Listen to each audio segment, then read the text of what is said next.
मनुष्य का अंतर्द्वंद। हम जानते हैं कि व्यवस्था तो आत्मिक है, परंतु मैं शारीरिक और पाप के हाथ बिका हुआ हूँ। जो मैं करता हूँ उसको नहीं जानता, क्योंकि जो मैं चाहता हूँ वो नहीं क्या करता, परंतु जिससे मुझे घृणा आती है वही करता हूँ। यदि जो मैं नहीं चाहता वही करता हूँ तो मैं मान लेता हूँ कि व्यवस्था भली है। तो ऐसी दशा में उसका करने वाला मैं नहीं, वरन पाप है जो मुझ में बसा हुआ है। क्योंकि मैं जानता हूँ कि मुझ में अर्थात मेरे शरीर में कोई अच्छी वस्तु वास नहीं करती। इच्छा तो मुझ में है, परंतु भले काम मुझसे बन नहीं पड़ते। क्योंकि जिस अच्छे काम की मैं इच्छा करता हूँ वो तो नहीं करता, परंतु जिस बुराई की इच्छा नहीं करता वही क्या करता हूँ। अतः यदि मैं वही करता हूँ जिसकी इच्छा नहीं करता, तो उसका करने वाला मैं न रहा, परंतु पाप जो मुझ में बसा हुआ है। इस प्रकार मैं ये व्यवस्था पाता हूँ कि जब भलाई करने की इच्छा करता हूँ तो बुराई मेरे पास आती है। क्योंकि मैं भीतरी मनुष्यत्व से तो परमेश्वर की व्यवस्था से बहुत प्रसन्न रहता हूँ, परंतु मुझे अपने अंगों में दूसरे प्रकार की व्यवस्था दिखाई पड़ती है, जो मेरी बुद्धि की व्यवस्था से लड़ती है और मुझे पाप की व्यवस्था के बंधन में डालती है। जो मेरे अंगों में है, मैं कैसा अभागा मनुष्य हूँ, मुझे इस मृत्यु की देह से कौन छुड़ाएगा। हमारे प्रभु यीशु मसीह के द्वारा परमेश्वर का धन्यवाद हो। इसलिए मैं आप बुद्धि से तो परमेश्वर की व्यवस्था का, परंतु शरीर से पाप की व्यवस्था का सेवन करता हूँ। पवित्र आत्मा के द्वारा जीवन। अतः आप जो मसीह यीशु में हैं उन पर दंड की आज्ञा नहीं, क्योंकि वे शरीर के अनुसार नहीं वरन आत्मा के अनुसार चलते हैं। क्योंकि जीवन की आत्मा की व्यवस्था ने मसीह यीशु में मुझे पाप की और मृत्यु की व्यवस्था से स्वतंत्र कर दिया। क्योंकि जो काम व्यवस्था शरीर के कारण दुर्बल होकर ना कर सकी, उसको परमेश्वर ने किया, अर्थात अपने ही पुत्र को पापमय शरीर की समानता में और पाप बलि होने के लिए भेजकर शरीर में पाप पर दंड की आज्ञा दी। इसलिए कि व्यवस्था की विधि हम में जो शरीर के अनुसार नहीं वरन आत्मा के अनुसार चलते हैं पूरी की जाए। क्योंकि शारीरिक व्यक्ति शरीर की बातों पर मन लगाते हैं, परंतु आध्यात्मिक आत्मा की बातों पर मन लगाते हैं।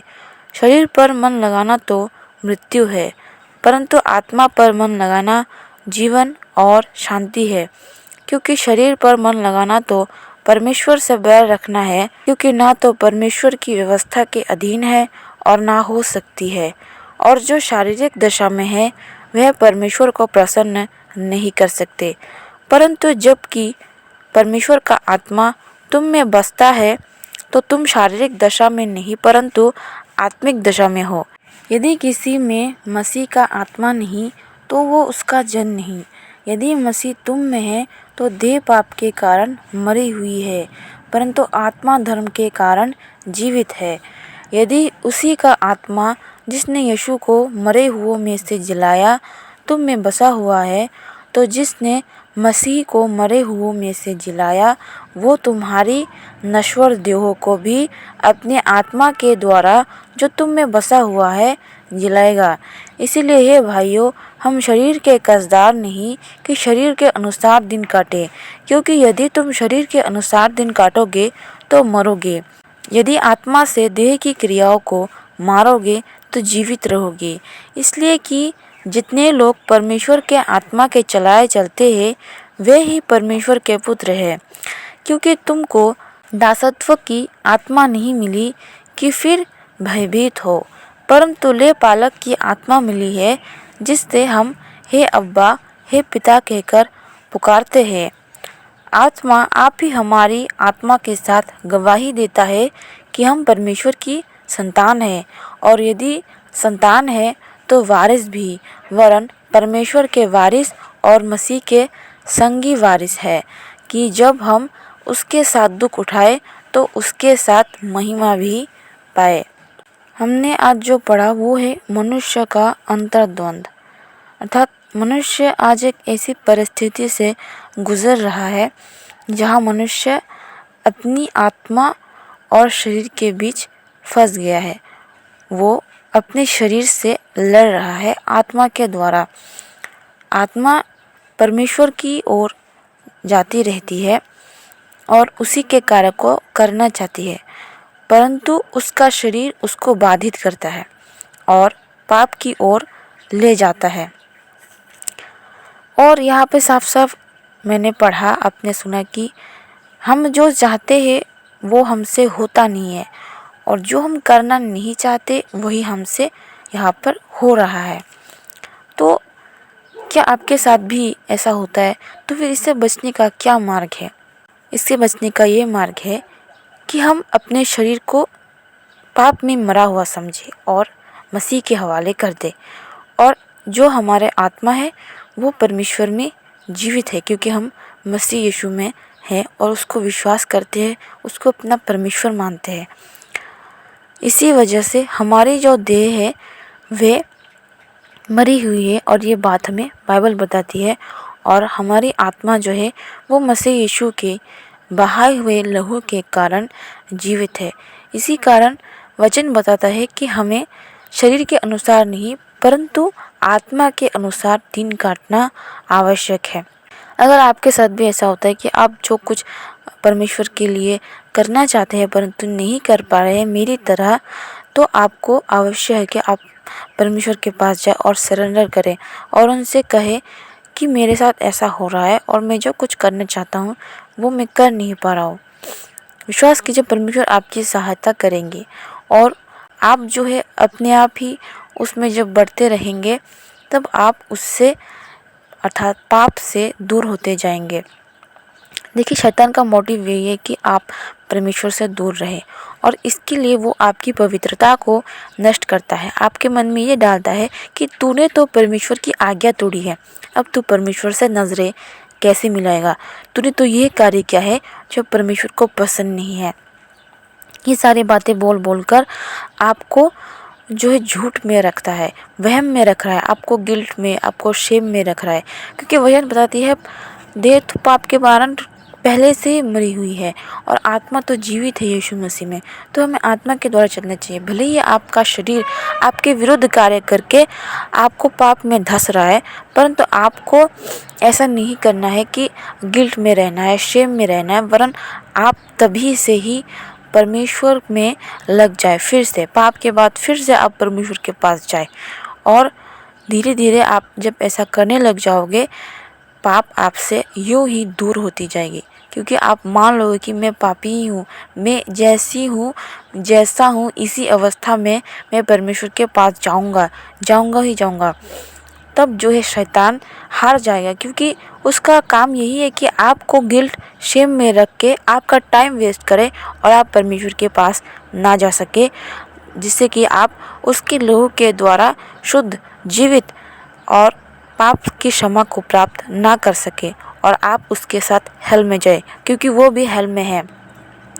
जिस प्रकार वो हेल में है इसलिए चाहता है कि हम लोगों को भी उसके साथ लेके जाए। हमको परमेश्वर के पास वो नहीं जाने देना चाहता।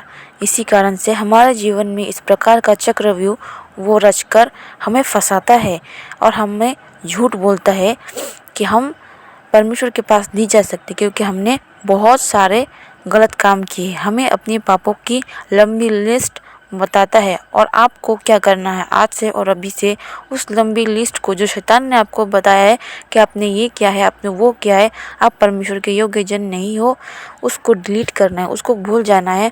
और यदि आपसे पाप नहीं रुक रहा है तो आपको पाप से जो है करने के बाद ही आपको परमेश्वर के पास दोबारा से जाना है। क्योंकि मेरे साथ भी ऐसा ही हो रहा था कुछ दिन से कि मैं पाप से छूट नहीं पा रही हूँ और बार बार वही कार्य कर रही हूँ जो मुझे नहीं करना है। बिल्कुल यही सब हो रहा है जो मैंने अभी वचन में पढ़ा। तो तब मैंने ऐसा किया कि तुरंत पाप के बाद ही मैंने फिर हार नहीं मानी। मैं गिल्ट और शेम में नहीं रही। मैं परमेश्वर के पास गई और ऐसा 2 बार 3 बार करने के पश्चात शैतान हार गया। जैसे कि मैंने आपसे कहा कि वो हार गया। उसका कार्य था कि मेरे मन में गिल्ट और शेम डाल के कि तूने परमेश्वर की आज्ञा को तोड़ा है, तू बुरी है, तू परमेश्वर के योग्य नहीं है, ऐसा बातें डाल के वो परमेश्वर के पास हमें नहीं जाना चाहता था। परंतु अब उल्टा हो रहा है। मैं जो हूँ पाप के बाद भी परमेश्वर के पास जा रही हूँ और ना बिना गिल्ट के बिना शेम के उससे बात कर रही हूँ। ये जो है मेरे साथ अपने आप ही हुआ।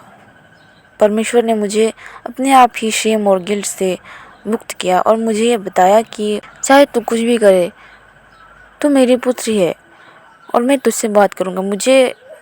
वो मेरे पास पाप होने के बाद भी परमेश्वर मुझे पुकारते, मुझसे बात करते और इतने प्रेम से मुझे वो आवाज़ सुनाई पड़ती और इसी वजह से मैं परमेश्वर के पास जाती और उनसे बातें किया करती और वचन को पढ़ती। तो ऐसा 2-3 बार होता रहा मेरे साथ कि मैं पाप नहीं चाहती करना, फिर भी मुझसे वो हो रहा है और होने के पश्चात मैं बहुत ही ज़्यादा गिल्ट और शेम में रहती, बहुत ही ज़्यादा गलतफहमी में रहती, बहुत दुखी रहती कि मैंने ऐसा कर दिया। परमेश्वर ने तो मेरे लिए बहुत कुछ किया है, पर मैंने उसके लिए क्या किया? मैंने ये सारे काम किए हैं जो उसको पसंद नहीं है, अब मैं क्या करूं? ऐसा मेरे मन में होता है। तब परमेश्वर मुझे आवाज़ देते हैं कि मैं अभी तुझसे प्यार करता हूँ, कि तुम मेरे पास आओ और वचन पर। मैं गुस्सा नहीं हूँ। तूने जो भी किया मैं सब कुछ जानता हूँ और मैं उसे एक्सेप्ट करता हूँ। तू जैसी है तू मेरे पास वैसी ही आ। और मैं जब उससे पूछती हूँ क्या मैंने जो इतने सारे बुरे काम किए, क्या तू उससे गुस्सा नहीं है? तब परमेश्वर मुझसे कहते कि नहीं हूँ मैं तुमसे गुस्सा नहीं हूँ। मैं तुमसे प्यार करता हूँ और मैं जानता हूँ कि तुम ये सब कुछ छोड़ दोगे और मुझ में आओ, मुझ में समाओ और मेरे वचनों को पढ़ो, मेरे पास आओ। तब मैं उसके पास जाती और मैं वचनों को पढ़ती। तो इस प्रकार मुझ में जो पाप है वे जाते रहे और अचानक से हुए सारी इच्छाएं जो मुझ में आती है वो मर गई और मेरा शरीर भी उस इच्छाओं पर, जो मेरे मन पर कुछ अजीब सी आवाज़ आती है जो मुझे पाप करने में प्रेरित करती है कि तुम ये करो, तुम वो करो, परंतु उस क्रियाओं में मेरा शरीर उस आवाज़ का जो है साथ नहीं देता, नहीं कर पाता वो उस क्रियाओं को जो पाप मुझसे करवाना चाहती है, जो शैतान मुझसे करवाना चाहता है। अचानक से मेरी आत्मा और मेरे शरीर ने उसका साथ छोड़ दिया और जो भी वो मेरे मन में डालता या फिर मुझसे करवाना चाहता पाप, वो मुझसे नहीं होता और इसी के कारण वो मुझसे छूट गया अब। इसलिए दोस्तों मैं आपसे कहना चाहूँगी कि अगर आप भी इसी परिस्थिति से जूझ रहे हो तो आप परमेश्वर को सरेंडर करो खुद को, और जब आप ऐसा करोगे तब आप मेरी तरह ही स्वयं परमेश्वर के द्वारा पाप से मुक्त हो जाओगे। आज का वचन अगर आपको अच्छा लगा तो प्लीज़ सब्सक्राइब द चैनल। धन्यवाद।